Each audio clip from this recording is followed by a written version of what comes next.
नमस्कार दोस्तों, कैसे हैं आप। आशा करती हूँ सब ठीक होंगे और सुरक्षित होंगे। दोस्तों, आज का वीडियो बहुत खास और बहुत ही महत्वपूर्ण होने वाला है।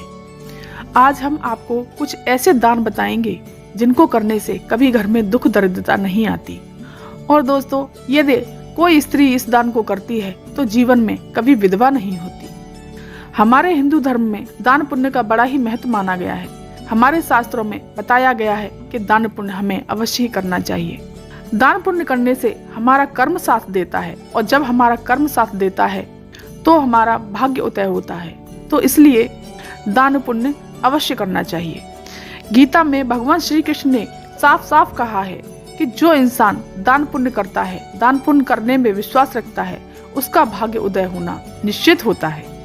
बताते हैं कि पिछले जन्म में जो मनुष्य दान पुण्य करके आया है और इस जन्म में भी दान पुण्य करता है तो उसको इस जन्म में उसका फल अवश्य मिलता है।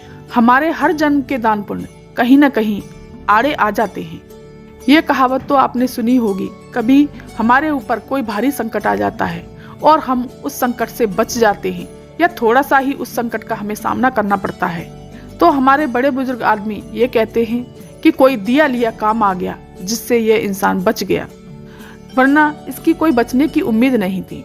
दोस्तों, दान पुण्य करना बहुत ही विशेष होता है। दान पुण्य करने से हमारा भाग्य उदय होता है और हमारे अगले पिछले जन्म के कर्म भी हमारे आड़े आते हैं। ये दोस्तों बिल्कुल सत्य है कि हम दान पुण्य करते हैं तो कहीं ना कहीं वो हमारे काम अवश्य आता है, और दान पुण्य से हमारा भाग्य उदय होता है। और जब भाग्य उदय होता है तो हम तरक्की करने लगते हैं, हम धन अर्जित करने लगते हैं, हमारे घर में सुख समृद्धि आती है। इसलिए दोस्तों, आप दान पुण्य अवश्य करें। हम बताएंगे आपको कि 9 दान वो कौन से हैं और किस तरह से करने हैं। अगर चैनल पर नए आए हैं तो चैनल को सब्सक्राइब अवश्य करें और वीडियो को लाइक और कमेंट में राधे राधे या जय श्री कृष्णा अवश्य लिखें। और दोस्तों, बेल आइकन को अवश्य दबाएं, आने वाली वीडियो का नोटिफिकेशन आपको मिले सबसे पहले। दोस्तों, हमारी बताई हुई जानकारी बिल्कुल सही और सटीक होती है। ये जानकारियाँ दोस्तों आपको हम शास्त्रों के आधार पर बताते हैं। हमारी बताई हुई जानकारी से अगर किसी भी इंसान का भला होता है तो हमारा जीवन सार्थक हो जाता है और हम भी अपने आप को कृतार्थ समझते हैं। गीता में भगवान श्री कृष्ण ने कहा है कि अगर आपके द्वार पर कोई भिक्षुक आया है तो उसको कभी खाली हाथ नहीं जाने देना चाहिए। आज के जमाने में लोग भिक्षुक को धुतकार के भगा देते हैं और ये कहते हैं कि हट्टा कट्टा है, कमा के क्यों नहीं खाता। दोस्तों, वो उनका कर्म है कि वो भिक्षा मांग के खाते हैं। हम क्यों नहीं भिक्षा मांग लेते? वो उनके भाग्य में लिखा है तो उन्हें भिक्षा ही मांगनी पड़ेगी। ऐसी बात नहीं है कि वो लोग कोई काम धंधा नहीं करते। काम धंधा भी करते हैं, बिजनेस भी करते हैं, लेकिन वो अपनी परंपरा को नहीं छोड़ते। वो अपनी परंपरा को बरकरार रखते हैं। ये उनकी परंपरा है कि वो भिक्षा जरूर मांगे। इसीलिए जब भी आपके द्वार पर कोई भी भिक्षुक आता है तो वो खाली नहीं जाना चाहिए। अब जानते हैं दूसरा, अगर आपके द्वार पर कोई भी गौ माता आती है तो उसे खाली बिल्कुल ना भेजें, उसे रोटी का निवाला अवश्य दें। भगवान श्री कृष्ण ने गीता में कहा है, जो मनुष्य गाय को पहला निवाला या पहली रोटी खिलाता है उसके घर में कभी भी धन धान्य की कमी नहीं रहती। उस व्यक्ति के घर में सदैव लक्ष्मी माँ निवास करती हैं और उस घर में सदैव सुख समृद्धि बनी रहती है। इसलिए द्वार पर आई गौ माता को जरूर एक रोटी खिलाएं। यदि आपके द्वार पर गौ माता नहीं आती, उसके हिस्से की रोटी निकालकर उसको कहीं से भी ढूंढकर एक रोटी अवश्य खिलाएं। ऐसा करने से आपके घर की सारी नकारात्मक ऊर्जाओं का नाश होता है और आपके घर में सुख समृद्धि आती है। दोस्तों, आपको बता दें कि अगर शादीशुदा महिला इन 9 दानों को करती हैं तो कभी भी विधवा का जीवन व्यतीत नहीं करती और हमेशा सुहागन ही रहती है। शादीशुदा महिला कभी विधवा नहीं होती। सबसे पहला दान, तिलों का दान। शादीशुदा जो महिलाएं अगर तिल का दान करती हैं बुधवार के दिन तो उनके पति की दीर्घ आयु होती है। वो महिला अपने जीवन में विधवा का जीवन कभी भी व्यतीत नहीं करती। इसलिए शादीशुदा महिलाओं को तिलों का दान अवश्य करना चाहिए। दूसरा दान है दोस्तों नमक का दान। नमक का दान आपके घर में सुख समृद्धि लाता है। नमक का दान करने से आपके घर में सदैव सुख समृद्धि बनी रहती है।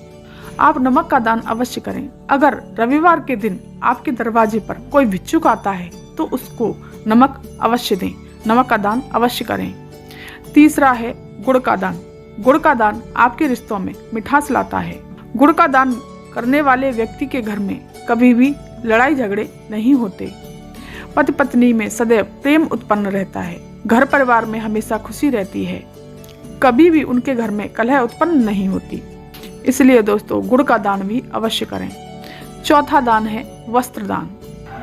जो महिला अपने हाथों से वस्त्र दान करती है उसके घर में हमेशा दुख पीड़ा का नाश होता है। कभी उस घर में बीमारी नहीं आती। उस घर में रहने वाले सभी लोग निरोगी रहते हैं। तो इसलिए आप वस्त्र दान अवश्य करें। पांचवा दान श्री कृष्ण भगवान ने बताया है गीता में कि बर्तन का दान।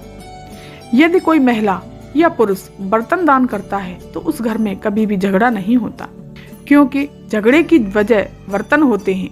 एक घर में अगर 5 बर्तन होते हैं तो खटकते हैं। इसलिए बर्तन दान करना जरूरी है। घर में सुख शांति पाने के लिए और सुख समृद्धि पाने के लिए बर्तन का दान अवश्य करें। और दोस्तों जिस घर में झगड़ा होता है, रात दिन कलह रहती है, उस घर में माँ लक्ष्मी निवास नहीं करती। इसलिए घर के झगड़े को खत्म करने के लिए बर्तन दान अवश्य करें। छठवां है अन्नदान। अन्नदान करने से अन्नपूर्णा माँ आपके ऊपर मेहरबान होती हैं। माता अन्नपूर्णा की आपको असीम कृपा प्राप्त होती है। आपके घर में कभी भी सदैव धन धान्य की कोई कमी नहीं रहेगी। इसलिए दोस्तों आप अन्नदान भी अवश्य करें। भूखे को भोजन खिलाना ये भी सबसे बड़ा दान माना गया है। इसलिए अन्नदान हमेशा करते रहना चाहिए। सातवां दान भगवान कृष्ण कहते हैं कि पैसा कभी भूलकर भी दान नहीं करना चाहिए। जो लोग पैसों का दान करते हैं, पैसों का दान आप कभी ना करें। यदि आप पैसों का दान करते हैं तो सामने वाला आपके पैसों का गलत दुरुपयोग करता है। वो मांस मदिरा का सेवन करेगा और भी कुछ गलत कर सकता है। इसलिए पैसा दान ना करें। अगर कोई भिक्षुक है, भूखा है, तो आप उसको बिठाकर भोजन खिला दें, लेकिन पैसा दान ना करें। आठवां दान श्री कृष्ण भगवान ने कहा है कि दूध का दान कभी भी भूलकर ना करें। बताया है कि जो व्यक्ति दूध का दान करेगा तो उसके जीवन में भारी संकट आ सकता है। धीरे धीरे उसके हाथ से सब कुछ फिसलता चला जाएगा। वो व्यक्ति बर्बाद भी हो सकता है। वो व्यक्ति रोड पर आ जाएगा। इसलिए दोस्तों कभी भी आप दूध का दान ना करें। जिस घर में ये गलती होती है तो इस गलती को सुधारें। और दोस्तों दूध का दान करने वाला कभी भी सुखी नहीं रह सकता। जिस तरह से हाथ से रेत फिसलती है, इसी तरह से सब कुछ फिसलता चला जाएगा और आप भिखारी की तरह रोड पर आ जाएंगे। इसलिए भूलकर भी अपने जीवन में कभी भी दूध का दान ना करें। यदि आपके सामने कोई ये दान करता है तो उसको ये सलाह दें कि आप कभी भी दूध का दान ना करें। गाय का दान अगर करते हैं तो घर में ये दान करने से तो घर में सुख शांति बनी रहती है। गोदान करने से घर में सुख समृद्धि और धन की कभी कमी नहीं होती। और जो स्त्रियां गोदान करती हैं वो कभी विधवा का जीवन व्यतीत नहीं करती। और परिवार में किसी की भी अकाल मृत्यु नहीं होती। और परिवार में सभी व्यक्तियों पे से अकाल मृत्यु का खतरा उठ जाता है। खासकर जो महिला दान करती उसके पति के ऊपर से उसके पति की लंबी आयु होती है। प्राचीन काल में लोग अधिक से अधिक गोदान किया करते थे, जिससे वो लोग दीर्घ आयु हुआ करते थे और लंबी आयु हुआ करती थी। दोस्तों आपने तो सुना ही होगा, जो प्राचीन समय के जो लोग थे वो अपनी 100 वर्ष की आयु पूरी किया करते थे। कई लोग तो ऐसे हैं जो 100 वर्ष से ऊपर भी जीवन व्यतीत किया करते थे, क्योंकि वो लोग गौदान किया करते थे। गौदान करने से दीर्घ आयु की प्राप्ति होती है। गौदान हमें किस दिन करना चाहिए? गौदान करने के जो वार हैं, एक तो है बुधवार, शुक्रवार और शनिवार। ये 3 वार को आप गौदान कर सकते हैं। अब गौदान किसको करें, ये सवाल उठता है। गौदान अपनी बहन बेटी को कर सकते हैं और किसी साधु संत को कर सकते हैं। किसी को भी आप गौदान कर सकते हैं।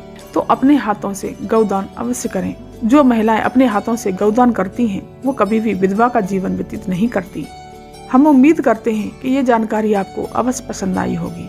अगर पसंद आई है तो लाइक कीजिए, शेयर कीजिए और सब्सक्राइब कीजिए और बेल आइकन को अवश्य दबाइए, क्योंकि आने वाली वीडियो मिले आपको सबसे पहले। धन्यवाद।